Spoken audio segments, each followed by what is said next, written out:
Anda baru saja buka ponsel dan rasanya langsung disiram notifikasi kan? Haha, iya. Ada berita viral, pesan aneh-aneh di grup WhatsApp keluarga, postingan teman yang bikin panas, kayak mencoba minum dari selang pemadam kebakaran gitu. Betul sekali. Informasinya banyak, tapi campur aduk. Ada yang bagus, tapi banyak juga hoax, fitnah, sampai adu domba yang bikin runyam. Nah, Anda mungkin bertanya, gimana caranya kita nggak ikut terseret arus deras ini? Menariknya, sumber yang Anda berikan, Al-Quran, ternyata punya semacam sistem operasi yang sangat relevan untuk menavigasi kekacauan digital ini. Jadi mari kita bedah bersama-sama apa saja petunjuk praktisnya. Tepat sekali.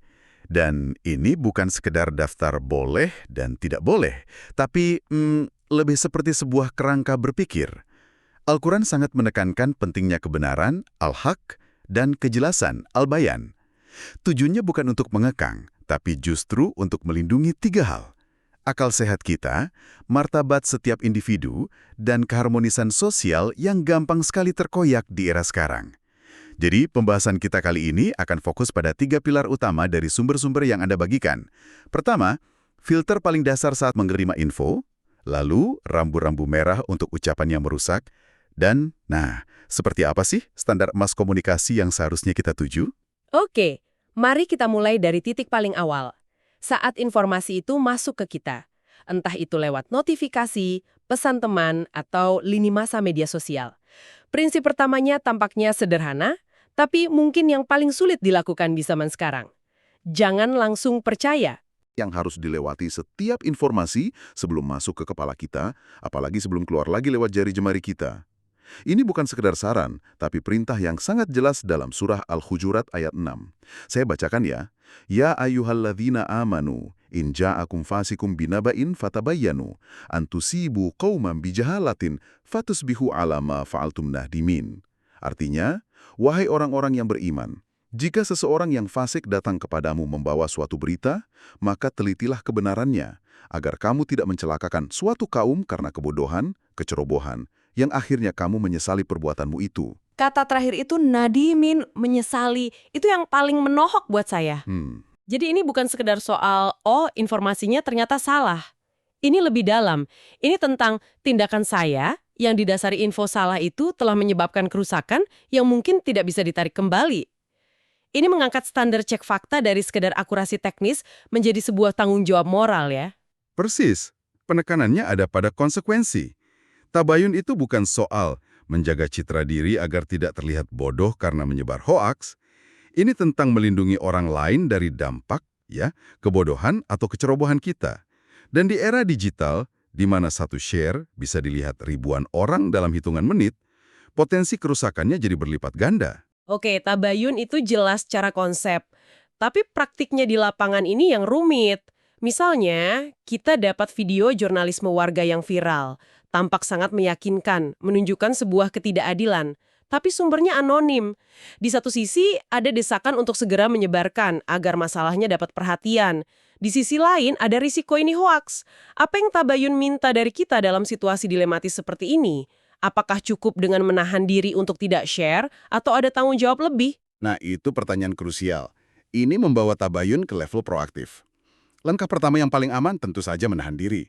Tapi jika kita punya kapasitas lebih, tabayun proaktif berarti mencoba mencari kebenaran.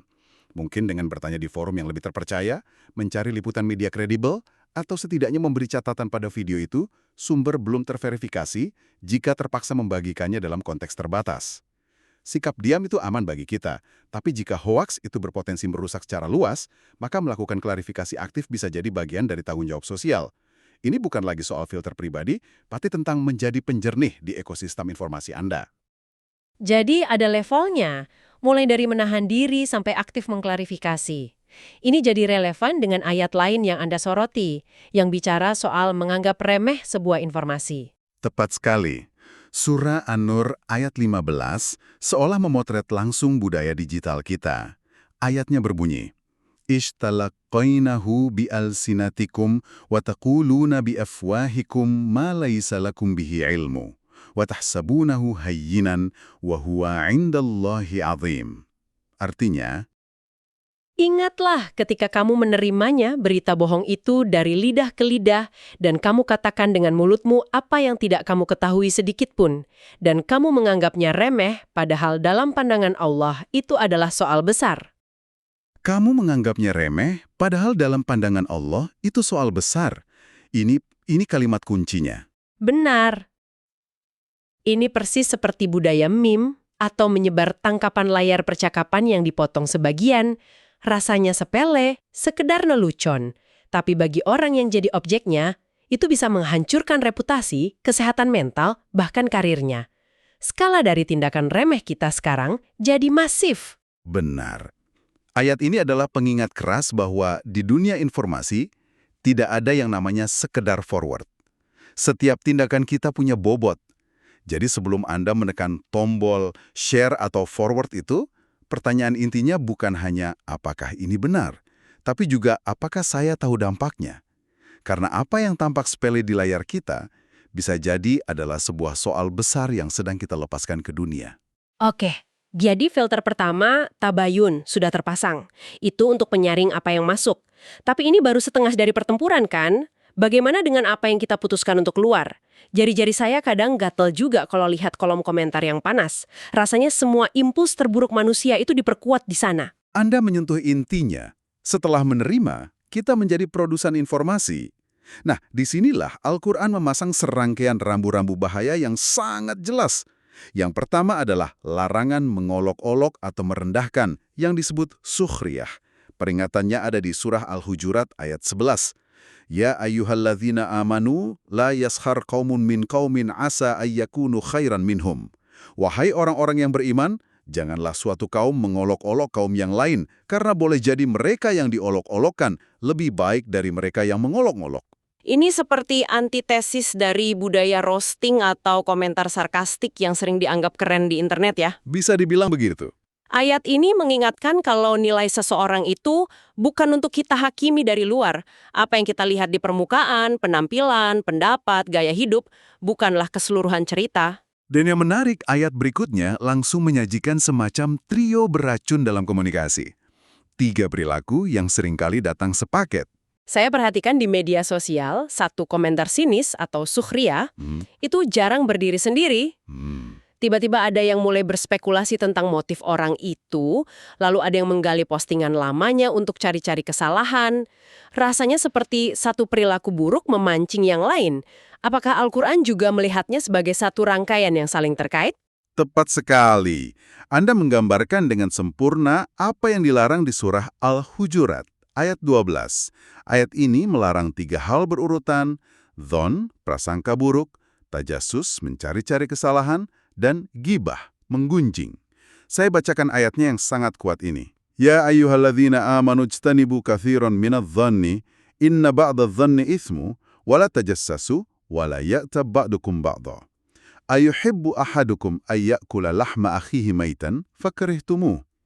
Wahai orang-orang yang beriman, jauhilah banyak dari prasangka.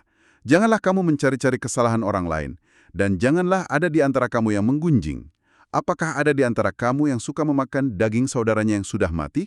Tentu kamu merasa jijik. Wow, trio ini seperti formula untuk pembunuhan karakter online. Benar. Dimulai dari prasangka atau curiga, dhon, lalu orang mulai kepo dan menggali jejak digital untuk mencari bukti tajasus, dan puncaknya adalah membahas semua temuan itu di forum di mana orang yang bersangkutan tidak bisa membela diri, ribah. Itu proses yang sangat merusak. Analogi memakan daging saudara yang sudah mati itu luar biasa visual. Kenapa? Karena saat kita menggunjing, kita menyerang kehormatan seseorang tepat saat mereka tidak ada di sana untuk membela diri, persis seperti mayat. Saya jadi teringat, di lingkungan kerja lama, ada budaya membicarakan kolega yang tidak hadir saat makan siang. Awalnya terasa sepele, tapi lama-kelamaan atmosfernya jadi sangat tidak sehat, penuh ketidakpercayaan. Itulah efek gibah secara nyata. Ia meracuni lingkungan dari dalam, baik online maupun offline. Selain itu, ada satu lagi rambu bahaya, yaitu soal perkataan yang sia-sia. Ini seperti filter untuk perdebatan yang tidak ada ujungnya, yang banyak sekali kita temui. Itu disebut lahu. Perkataan sia-sia, obrolan kosong, atau perdebatan kusir yang hanya untuk menang-menangan. Al-Quran tidak menyuruh kita meladeni, tapi justru menyarankan sikap elegan, berpaling. Di surah Al-Kakas, ayat 55, disebutkan, Wa idza sami'ullah wa aradu anhu wa qalu lana a'maluna wa lakum a'malukum salamun alaikum la nabtaghil jahilin.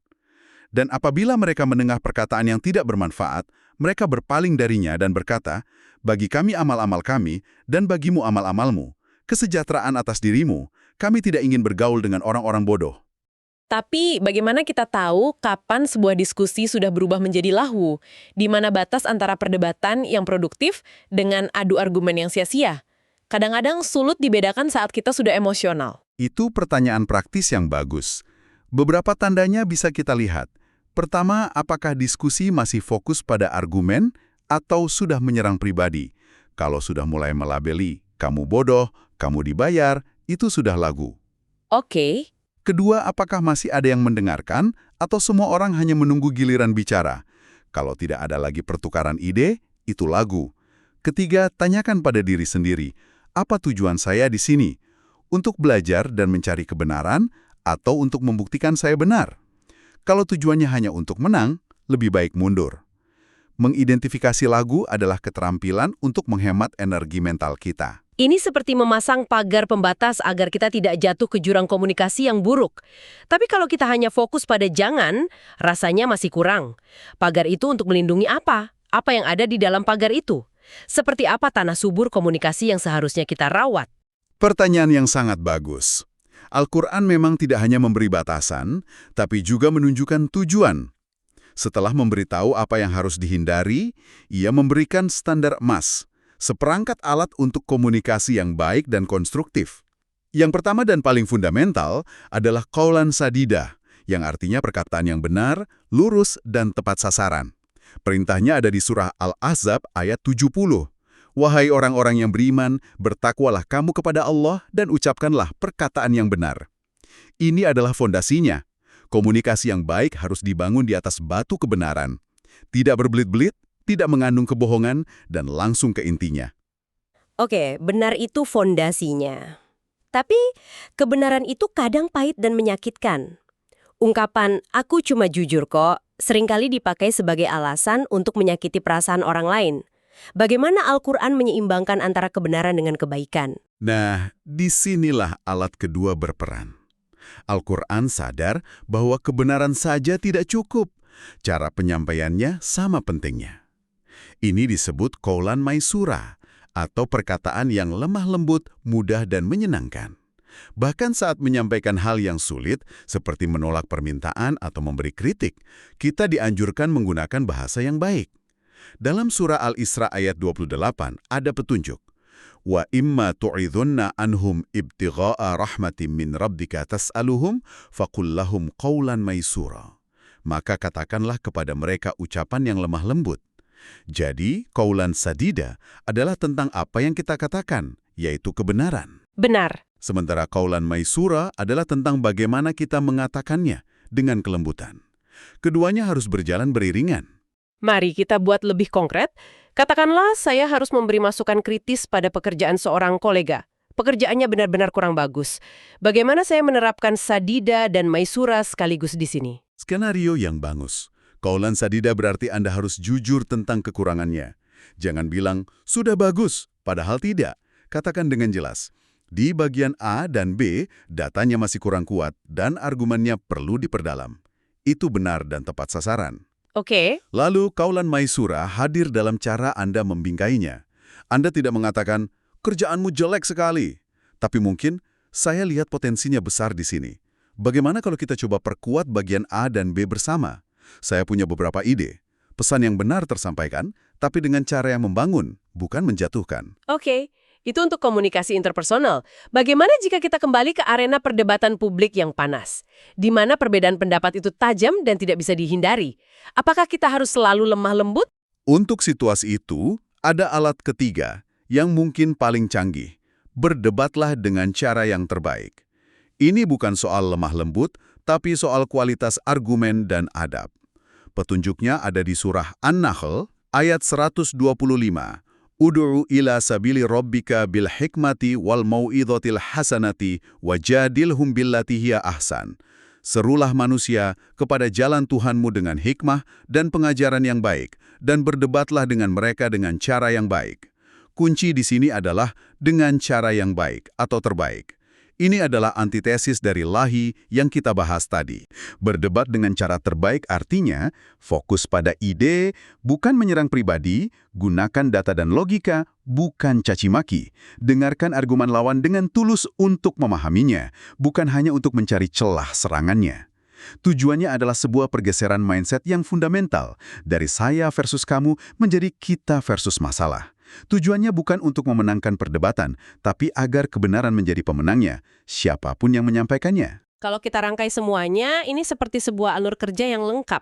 Mulai dari memverifikasi informasi yang masuk, menghindari jebakan komunikasi negatif seperti mengolok-olok dan bergunjing, hingga akhirnya memilih alat yang tepat untuk berkomunikasi secara positif. Berkata benar, dengan cara yang baik, dan jika harus berdebat, lakukan dengan cara yang paling konstruktif. Jadi, apa benang merah dari semua ini? Ternyata, di tengah kebisingan era digital, Al-Quran menawarkan filter yang sangat praktis. Verifikasi dulu, lalu pasang rem untuk ucapan yang merusak, yang merendahkan, penuh prasangka dan sia-sia. Setelah itu, baru injak gas dengan mengutamakan perkataan yang jujur, lembut, dan membangun. Ini benar-benar peta jalan untuk menjadi warga digital yang lebih bijak dan bertanggung jawab.